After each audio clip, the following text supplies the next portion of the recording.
Hola, muy buenos días, tardes o noches. Bienvenidos de nueva cuenta a nuestro curso Fundamentos de Histología Médica. En esta ocasión, eh, pues tenemos el caso de separar en dos videos el estudio del método clínico. En esta ocasión vamos a ver la parte 2 del mismo y pues como ya lo saben ustedes, me voy a pasar a la parte posterior del aula. Les doy la más cordial de las bienvenidas. Esperemos que aprovechen mucho esta sesión. El método clínico 2. En la sesión anterior ya vimos empezamos a analizar las características del método clínico. Esto es lo que sí emplea en la práctica médica el médico. ¿En qué consiste eso? Bueno, es una serie de procedimientos ordenados con los cuales se obtiene una gran cantidad de información. Aquí vemos al médico que ha manejado paso uno, presentación y actitud; paso 2, el saludo buscando la confianza; paso 3, el hábitus exterior, que es la observación de las características externas de nuestro paciente; después el interrogatorio; y posteriormente tenemos los pasos básicos de la exploración física, la inspección, la palpación, la percusión, la auscultación. Y ya quedamos que todo esto va orientado a la obtención de información sobre características normales o patológicas exclusivas de nuestro paciente.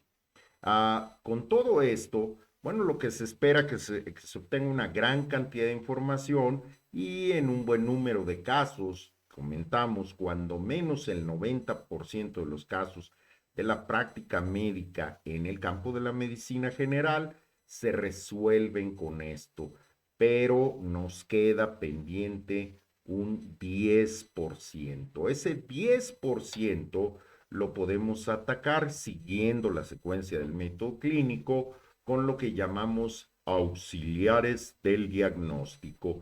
Y estos incluyen tres rubros. Uno, estudios de laboratorio. Dos, estudios de imagen. Y tres, las fuerzas especiales.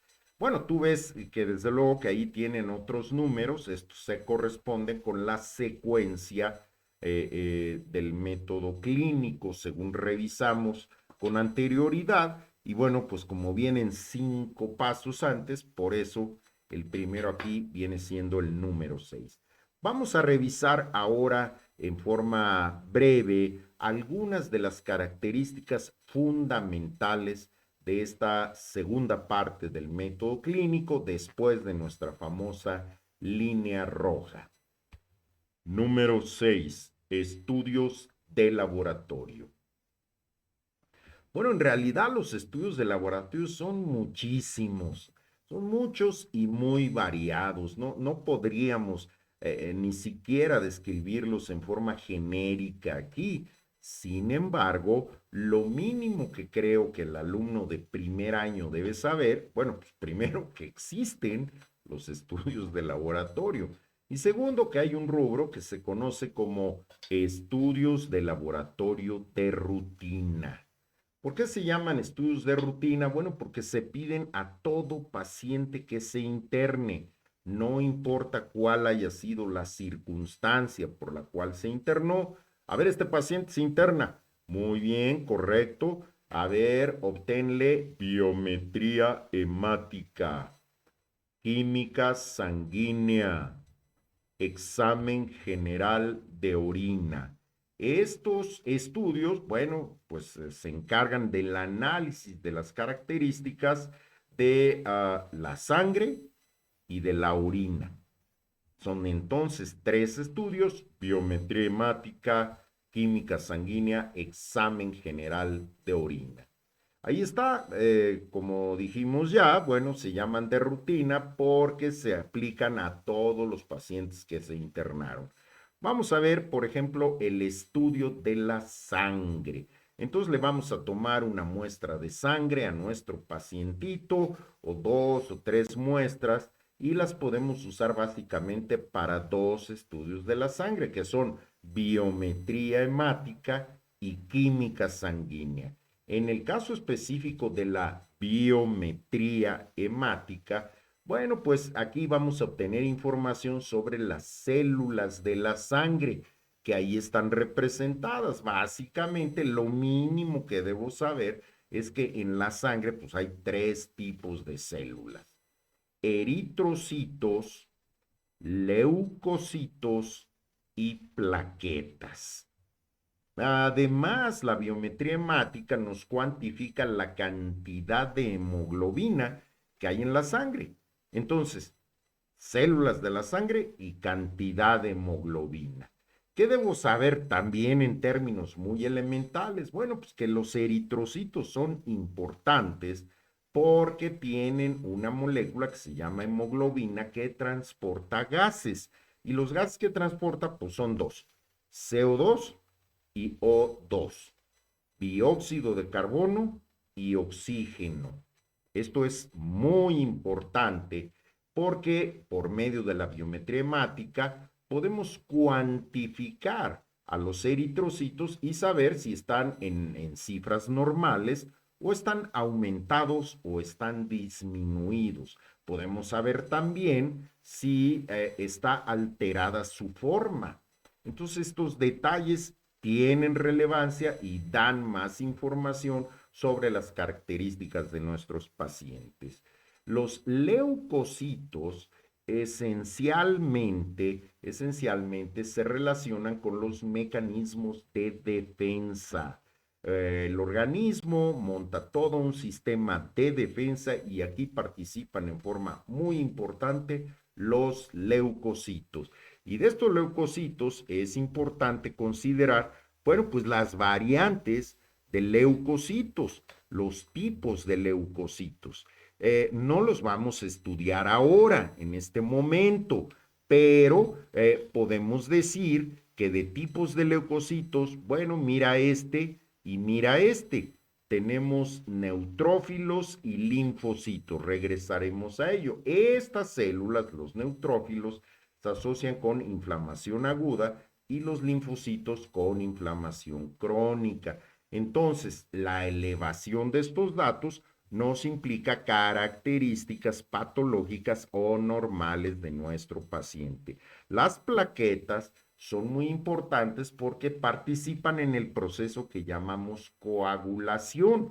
Y en términos muy elementales, la coagulación implica una serie de reacciones químicas que generan una especie de tapón a los vasos sanguíneos que se han roto en caso de una hemorragia, de tal modo que esto protege al organismo para que no se pierda toda la sangre por una herida. Así que si aumentaran las plaquetas o disminuyeran las plaquetas, bueno, pues eso es información importante sobre las condiciones de nuestro paciente. Así pues, en conclusión, biometría hemática, células de la sangre, que son eritrocitos, leucocitos, plaquetas y además hemoglobina. La química sanguínea implica el estudio de los componentes químicos que están disueltos en la sangre. Y estos también son muchísimos, de una cantidad impresionante. Pero lo mínimo que debería saber el alumno de primer año, bueno, pues que la química sanguínea nos reporta, entre otras cosas, la cantidad de azúcar en sangre, la glucosa. Ya puedes suponer que esto es importante en el estudio de pacientes con diabetes. En los pacientes muy obesos es importante la medición de los lípidos en la sangre y entonces la química sanguínea nos da esta información: cómo están los niveles de colesterol, cómo están los niveles de triglicéridos en sangre.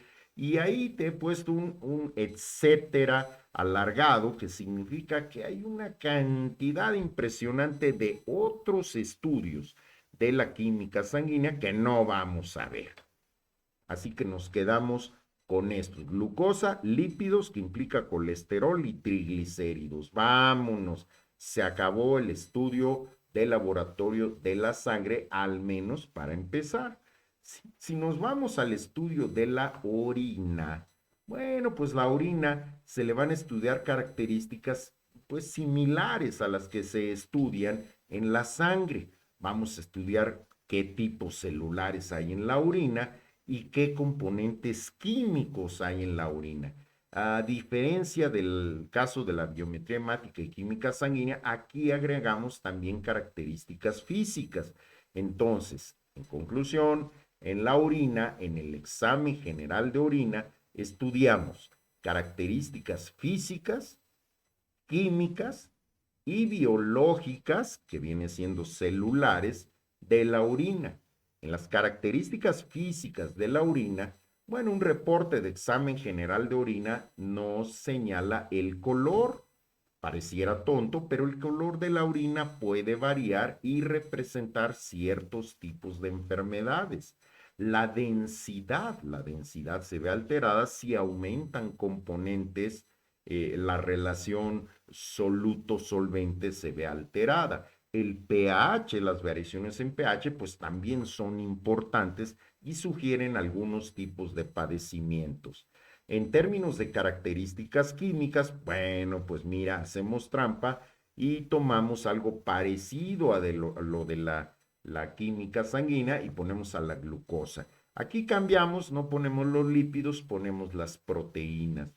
Normalmente debe haber cantidades ínfimas de glucosa y de proteínas en la orina. Para fines prácticos, cero. Si hay glucosa y hay proteínas, bueno, esto sugiere que hay problemas en el riñón. Entonces es importante para estudiar o detectar alteraciones que pudieran estar afectando a los riñones. En las características celulares, bueno, pues vamos a ver ahí cómo están las células urinarias, las células de las vías urinarias. Estas pueden manifestar aumento en su número, alteraciones en su forma que sugerirían una neoplasia.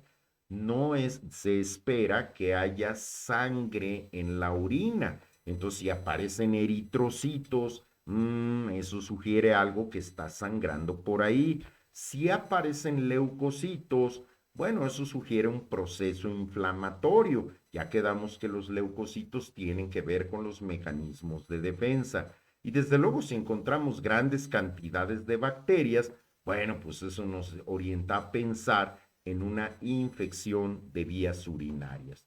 Así pues, estos estudios nos dan mayor información sobre nuestro paciente, los estudios de laboratorio, que son muchos y variados, y que lo mínimo que debo recordar son los estudios de rutina: biometría hemática, química sanguínea, examen general de orina. Esto, como dice ahí, nos da todavía más información sobre las condiciones de nuestro paciente. Punto 7. Estudios de imagen.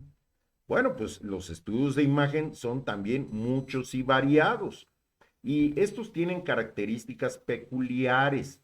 Empleamos varios tipos de instrumentos que nos permiten observar detalles anatómicos de estructuras corporales internas. Podemos ver el cuerpo por dentro sin necesidad de abrirlo. Esto es sensacional, nos evita la cirugía, nos disminuye la cantidad de cirugías porque nos da información sin necesidad de abrir al paciente. Y hay varios estudios de imagen, y bueno, yo creo que un alumno que quiere ser médico, pues lo mínimo es que sepa que existen los estudios de imagen y que hay algunas variantes que debería al menos saber que existen. Y son estudios de rayos X. Y hay todo el cuerpo se puede estudiar con rayos X. Aquí te muestro una imagen que es de las más comunes. Es una radiografía de tórax Y bueno, no necesitas ser un super experto en anatomía para identificar aquí, miren ustedes, las costillas se ven claramente, se ve parte de la escápula.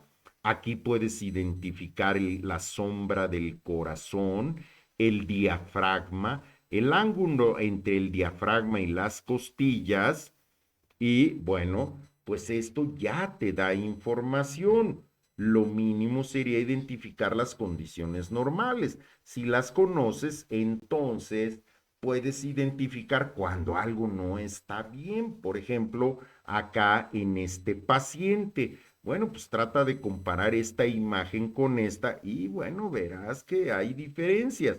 Y tal vez una cosa que llegues a notar, pues es que aquí hay una bola curiosa. Y esta bola, mira, tiene un límite aquí, una zona clara y una zona oscura. Acuérdate que cuando vemos radiografías es como estar viendo un negativo. Entonces, por eso, aunque aquí lo veo blanco, le llamo a esto oscuro. Debería decir radio opaco y esto radio lúcido. Y aquí tenemos un nivel hidroaéreo. Esto sugiere que aquí hay un líquido. Si observamos con más detalle esto, podemos ver una pared de una estructura y uno dice, bueno, pues una bolsa con líquido, ¿qué puede estar haciendo ahí? ¿Será que el corazón se llenó de algún líquido? Bueno, en realidad lo que ha pasado con este paciente es que el diafragma tiene un defecto y ese defecto ha permitido que parte del estómago suba hacia el tórax y esto pues a esta condición se le llama hernia. Entonces podemos identificarla fácilmente con el estudio radiográfico. Ah, rayos X. Otro tipo de estudio es el estudio de ultrasonido. Este es muy bonito porque lo que estamos enviando hacia el interior del cuerpo son ondas sonoras en la banda de ultrasonido, de modo que no estamos sometiendo a nuestro paciente a radiaciones ionizantes. Entonces, bueno, este es un método muy común. Muchos médicos estudian ultrasonografía como médicos generales y tienen en su consultorio equipos de ultrasonido que cada vez son más sencillos y cada vez son más baratos. Y entonces, después de realizar todo el estudio clínico con la exploración física, etcétera, bueno, ponen a su pacientito y a ver, vamos a revisarlo con el ultrasonido. La aplicación tal vez más importante es en el caso de las revisiones de las pacientitas embarazadas y entonces podemos ver cómo está el producto, podemos incluso hacer reconstrucciones tridimensionales, es una maravilla esto del ultrasonido. Hay otros estudios de imagen también impresionantes como la TAC, la famosísima TAC, que son las siglas de tomografía axial computarizada. Y entonces aquí se emplea un aparatote que va haciendo, tomando imágenes radiográficas del paciente como si le hiciera cortes. Y entonces las imágenes obtenidas son de una claridad impresionante. No te debe costar mucho trabajo identificar aquí el hígado, un riñón, otro riñón, esto que es hueso, viene siendo la columna vertebral, las costillas. Entonces no necesitas realmente mucho para identificar al menos las características más elementales. Por supuesto, debes estudiarlo con más detalle, pues con la perdón, con la finalidad de obtener mejores resultados de interpretación. Otro estudio también maravilloso y muy útil es la famosísima resonancia magnética nuclear. Y digo famosísima porque has oído incluso en las noticias que fulanito, futbolista, se lesionó la rodilla y le hicieron una resonancia magnética nuclear. Bueno, con este método, mira que se emplea un aparato todavía más grande que el caso del tomógrafo para TAC, Bueno, pues se obtiene este tipo de imágenes. Caramba, pareciera que has abierto al paciente y te da un detalle anatómico verdaderamente impresionante. Mira, aquí puedes ver la sombra del cerebro, el cerebelo, el cuerpo calloso. Aquí, mira qué bonito, aquí está la médula espinal, la lengua. Puedes identificar con una claridad impresionante distintos tipos de elementos anatómicos y una vez que los identificas como normales, no tendrás problema en identificar aquel que es anormal. Por último, mencionamos a la tomografía por emisión de positrones o PET por sus siglas en inglés. Este es un método también radiológico, pero que tiene la característica de ser dinámico. Podemos ver en movimiento el flujo de algunas sustancias marcadas con isótopos radioactivos. Conviene decir que dado que tú eres alumno de la Facultad de Medicina, que bueno, fue durante la administración del director Juan Ramón de la Fuente que se estableció el primer tomógrafo por emisión de positrones en nuestro país, de hecho, y que tenía aplicaciones fundamentalmente en el campo de investigación. Hazme favor. Fue hasta que llegó a la dirección el personaje que considero el mejor director que ha habido, el doctor José Narro Robles, que se cambiaron las condiciones de este tomógrafo y se empezó a aplicar para servicio a la comunidad.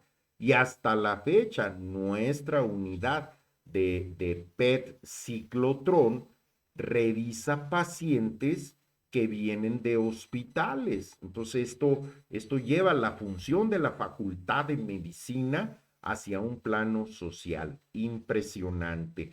Hay que decir que el primer tomógrafo por emisión de positrones estuvo en Facultad de Medicina, ya después algunos hospitales privados y algunos institucionales compraron su propio tomógrafo para PET, pero lo que no tienen es el ciclotrón, que es el instrumento de alta tecnología que se emplea para generar el radiofármaco, así que la Facultad de Medicina de la UNAM sigue produciendo el radiofármaco y vendiéndolo a los hospitales, de modo que hace un servicio en el plano general médico.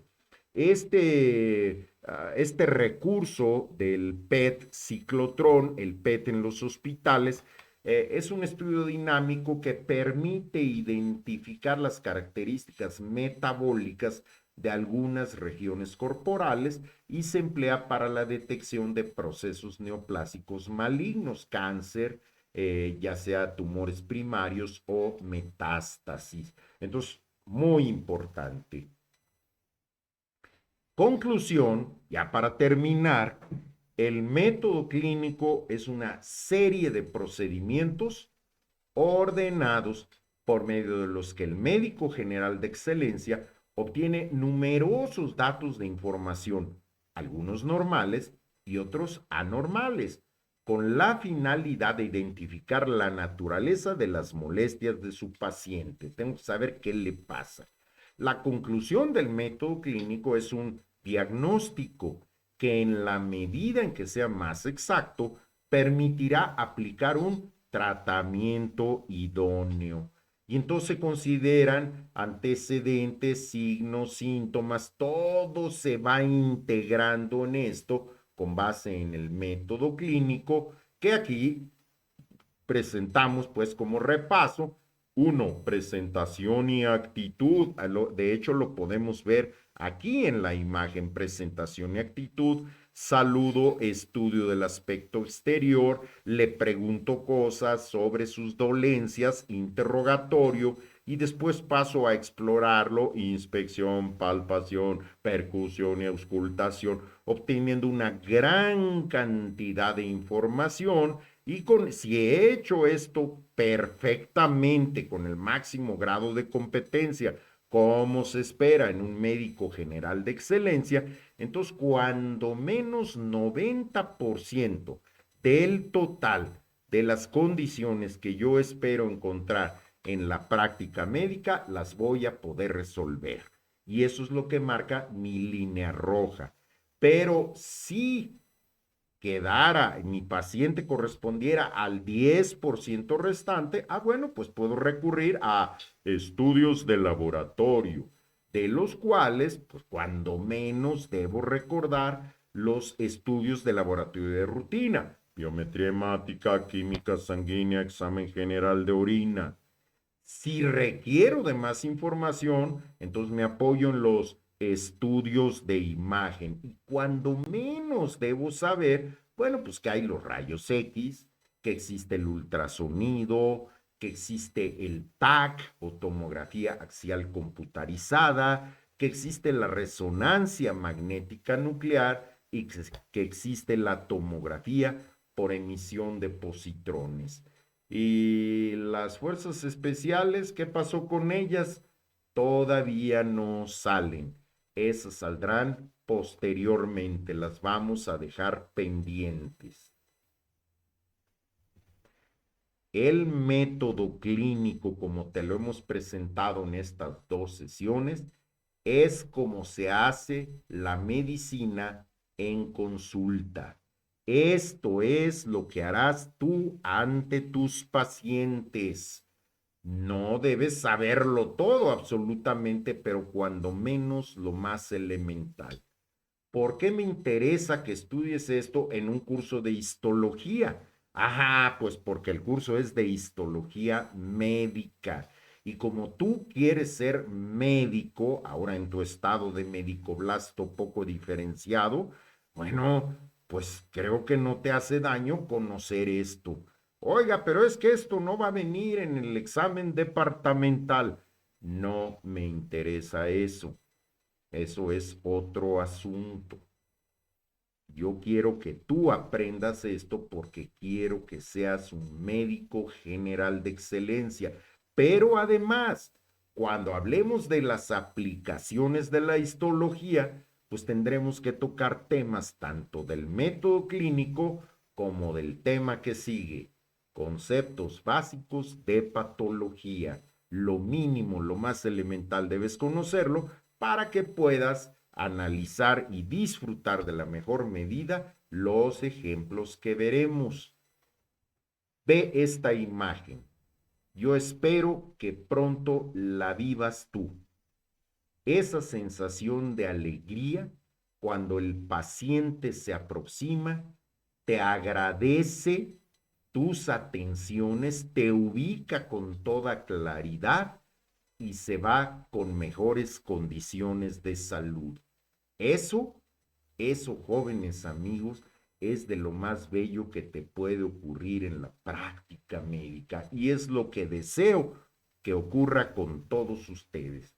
Todo, como dijiste cuando entraste a la carrera. ¿Por qué quiero estudiar medicina? Porque quiero ayudar a la gente. Exactamente. Si te formas como un médico general de excelencia, con conocimientos declarativos, procedimentales, actitudinales, en un esquema axiológico de valores, serás un extraordinario médico general de excelencia y disfrutarás mucho de tu carrera, empleando el método clínico.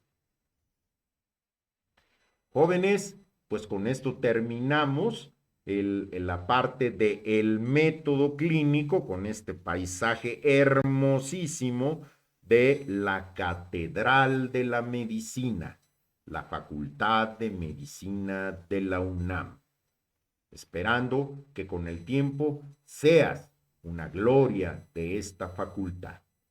Muy buenos días, tardes o noches. Nos veremos en la próxima ocasión. Gracias.